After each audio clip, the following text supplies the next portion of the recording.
اور اسحاق بخشے، بے شک میرا پروردگار دعا سننے والا ہے۔ اے پروردگار، مجھ کو ایسی توفیق عنایت کر کہ نماز پڑھتا رہوں اور میری اولاد کو بھی یہ توفیق بخش۔ اے پروردگار، میری دعا قبول فرما۔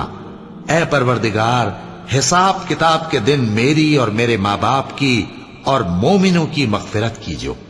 جو چیز زمین پر ہے ہم نے اس کو زمین کے لیے زینت بنایا ہے تاکہ لوگوں کی آزمائش کریں کہ ان میں کون اچھے عمل کرنے والا ہے، اور جو چیز زمین پر ہے ہم اس کو نابود کر کے بنجر میدان کر دیں گے۔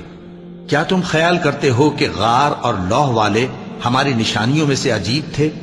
جب وہ نوجوان غار میں جا رہے تو کہنے لگے کہ اے ہمارے پروردگار، ہم پر اپنے ہاں سے رحمت نازل فرما اور ہمارے کام میں درستی کے سامان مہیا کر۔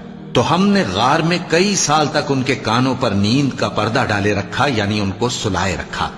یہ تمہارے پروردگار کی مہربانی کا بیان ہے جو اس نے اپنے بندے زکریا پر کی تھی، جب انہوں نے اپنے پروردگار کو دبی آواز سے پکارا اور کہا کہ اے میرے پروردگار، میری ہڈیاں بڑھاپے کے سبب کمزور ہو گئی ہیں اور سر سفید بالوں کی وجہ سے چمکنے لگا ہے، اور اے میرے پروردگار، میں تجھ سے مانگ کر کبھی محروم نہیں رہا، اور میں اپنے بعد اپنے بھائی بندوں سے ڈرتا ہوں، اور میری بیوی بانجھ ہے، پھر بھی مجھے اپنے پاس سے ایک وارث عطا فرما جو میری اور اولاد یعقوب کی میراث کا مالک ہو، اور اے میرے پروردگار، اس کو خوش اخلاق بنائیو۔ فرمایا اے زکریا، ہم تم کو ایک لڑکے کی بشارت دیتے ہیں جس کا نام یحییٰ ہوگا۔ اس سے پہلے ہم نے اس نام کا کوئی شخص پیدا نہیں کیا۔ انہوں نے کہا کہ پروردگار، میرے ہاں کس طرح لڑکا ہوگا جبکہ میری بیوی بانجھ ہے اور میں بڑھاپے کی اس حالت کو پہنچ گیا کہ سوکھ گیا ہوں؟ حکم ہوا کہ اسی طرح ہوگا۔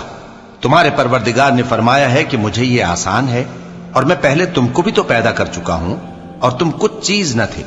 اور اے موسیٰ، یہ تمہارے داہنے ہاتھ میں کیا ہے؟ انہوں نے کہا یہ میری لاٹھی ہے، اس پر میں ٹیک لگاتا ہوں اور اس سے اپنی بکریوں کے لیے پتے جھاڑتا ہوں، اور اس میں میرے اور بھی کئی فائدے ہیں۔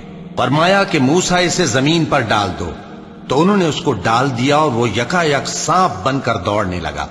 فرمایا کہ اسے پکڑ لو اور ڈرنا مت، ہم اس کو ابھی اس کی پہلی حالت پر لوٹا دیں گے، اور اپنا ہاتھ اپنی بغل میں دبا لو کہ وہ کسی عیب و بیماری کے بغیر سفید چمکتا دمکتا نکلے گا۔